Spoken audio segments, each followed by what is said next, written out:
Bonjour, bonjour, chers auditeurs, chères auditrices.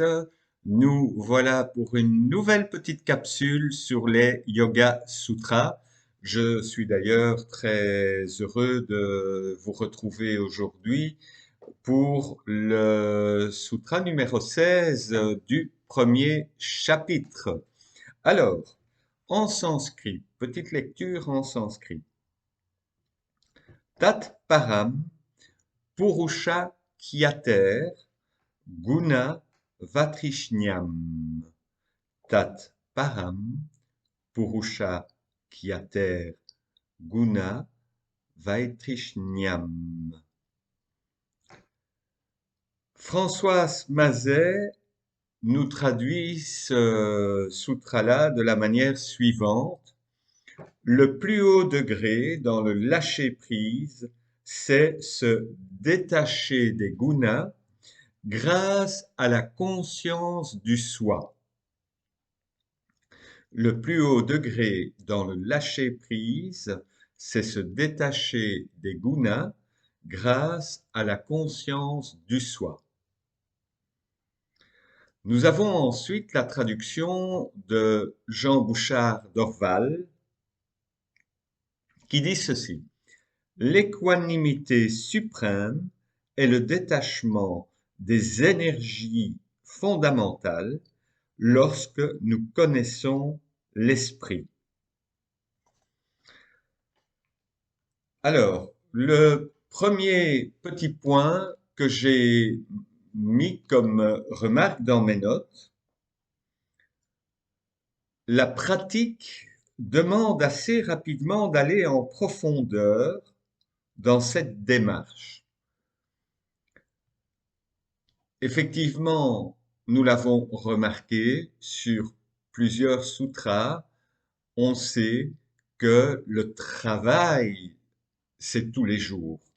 C'est-à-dire que pour opérer le changement, c'est un travail de tous les jours.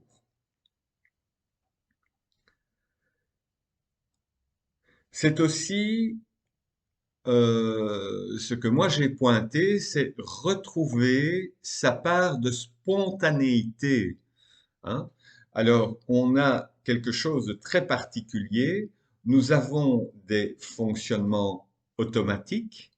Et d'ailleurs, rappelle-toi, le deuxième sutra disait le yoga est l'arrêt des automatismes du mental, le yoga est l'arrêt de l'agitation du mental ou le yoga est l'arrêt des perturbations mentales.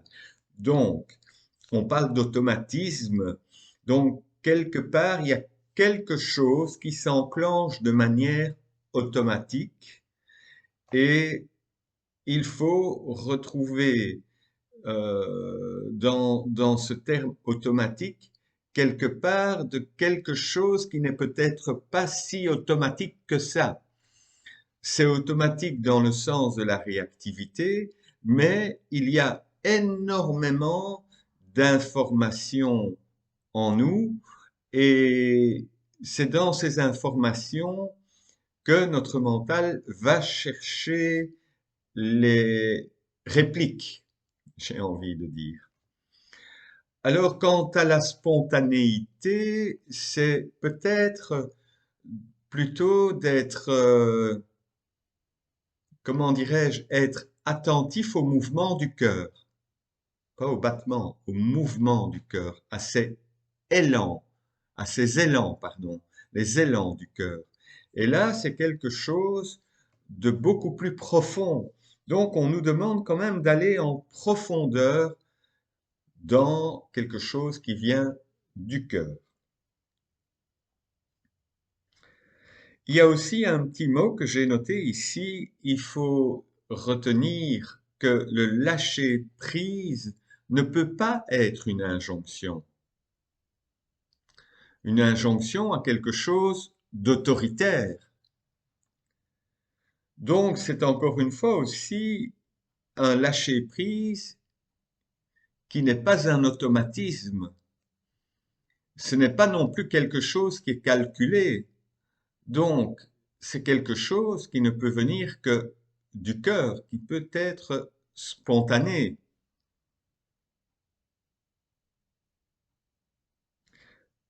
Donc, c'est quelque chose, donc c'est une expérience en fait qui vient de l'intérieur. Donc, juste une petite parenthèse, il y a un livre de Fabrice Midal, Foutez-vous la paix. Donc, il parle un tout petit peu de toutes ces expressions euh, comme notamment tu n'es pas bien, tes amis te disent tu dois lâcher prise. Ça ne fonctionne pas. En fait, quand tu n'es pas bien, la seule chose que tu attends de ton entourage, c'est qu'on te prenne dans les bras, par exemple, qu'on t'écoute, qu'on te laisse parler, mais qu'on ne vienne pas te diriger dans l'attitude à avoir. Alors, le point numéro 2, euh, donc Françoise Mazet parle de lâcher prise et Jean Bouchard d'Orval parle de l'équanimité. Alors, pour moi, il y a un lien et il n'y a pas de lien. Alors, je vais essayer de vous donner ma définition de l'équanimité. Donc, l'équanimité, ce serait pour moi une attitude où tu n'es pas affecté par les événements qui t'entourent. Tu n'es pas affecté par les événements qui t'entourent. Tu n'es pas affecté par euh, oui, par les incidents, les événements, tout ce qui se passe.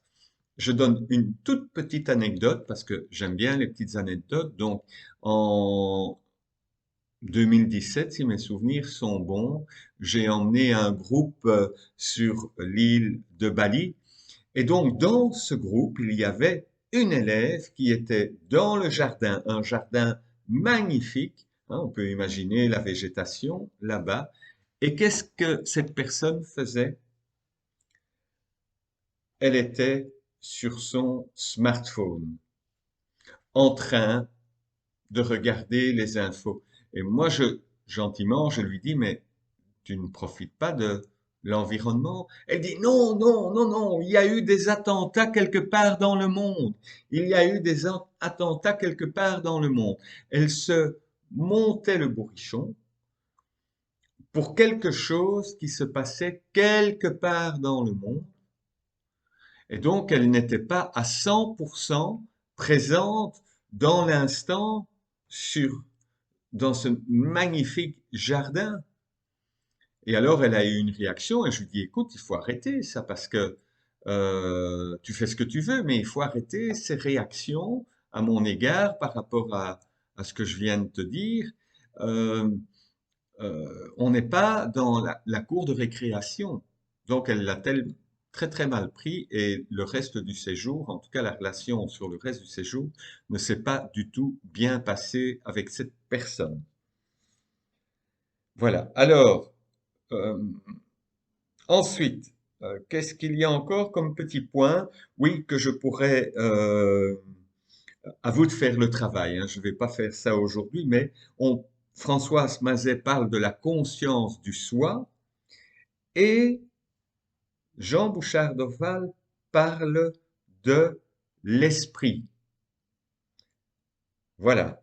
Le troisième point maintenant, il parle de se libérer des gunas. Donc Françoise Mazet dit se détacher des gunas, se libérer des gunas, se détacher des gunas. Et en fait, Jean Bouchard Torval parle des énergies fondamentales. Donc cette traduction-là me plaît assez bien parce qu'elle nous donne quelque part déjà un aperçu de la définition de ce que sont les gunas. C'est relativement une matière quasi à part qu'on pourrait travailler sur une autre vidéo. Je vais étudier la question. Voilà, se libérer des gunas, donc les énergies fondamentales qui sont au nombre de trois. La première, sattva, qui est, je dirais, la lumière, tamas, qui est la conservation, et Raja qui est l'activité et le mouvement. Et donc, ce que je te propose pour clôturer cette petite séance d'aujourd'hui, c'est la lecture d'un extrait du livre de Jean Bouchard d'Orval sur ces énergies fondamentales.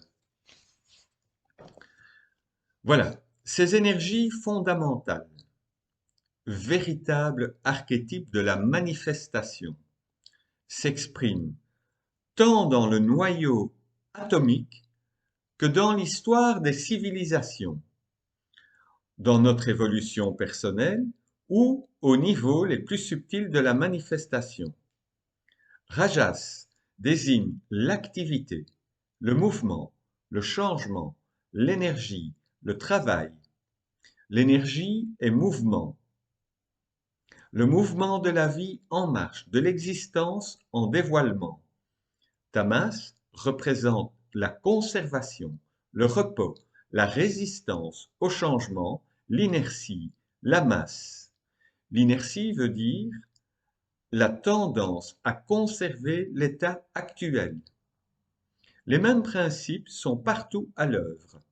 Rajas est l'énergie de la transformation, Tamas est la conservation. Poussés à leur limite, Rajas et Tamas deviennent agitation et léthargie, deux afflictions courantes. Le cycle activité-repos est vieux comme la vie et ne souffre pas de dérogations prolongées sans conséquences néfastes à tous les niveaux. Bien plus, l'excès de Rajas et de Tamas empêche l'émergence du troisième principe, Sattva, la lumière. L'espace et le temps sont l'affaire de Rajas et Tamas. Sattva, elle, ne les déchire jamais en deux réalités séparées. Voilà un petit passage donc de ce livre-là, page 61. J'étais d'ailleurs très content de partager ce petit moment avec vous et on se retrouve rapidement pour la prochaine vidéo. Namasté, belle journée.